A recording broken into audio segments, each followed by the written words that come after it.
శ్రీ కర్ణం కొండబాబు గారు 1966 సంవత్సరంలో శ్రీ కర్ణం సన్యాసి గారు సన్యాసమ్మ గారుల దంపతులు కర్ణం రాంబాబు అప్పారావు తర్వాత మూడో సంతానంగా జన్మించారు.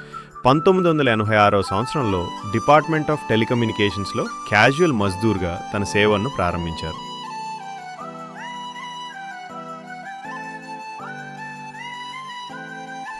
అనంతరం మే 1990 సంవత్సరంలో శ్రీమతి నాగమణి గారిని వివాహం చేసుకున్నారు.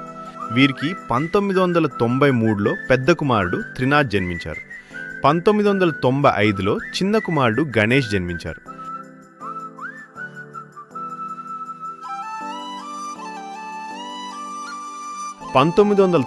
సంవత్సరంలో రెగ్యులర్ మజ్దూర్గా నియమితులయ్యారు.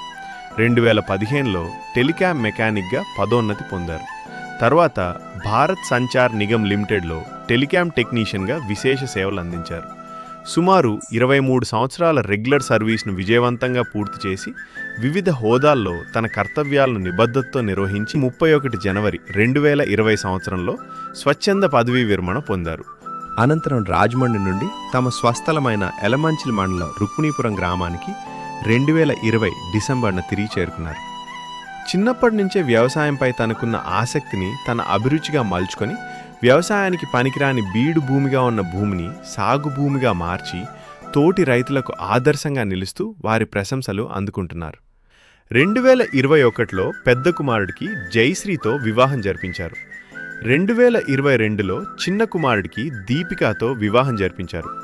2025లో ముద్దుల మనుమరాలు గారాల పట్టి మిహిర మయూరి జన్మించింది. ఇలాంటి ఆదర్శ దంపతులను ఆ భగవంతుడు నిండు నూరేళ్లు ఆయురారోగ్యాలతో ఆనంద సంతోషాలతో కాపాడాలని మనమంతా మనస్ఫూర్తిగా కోరుకుందాం.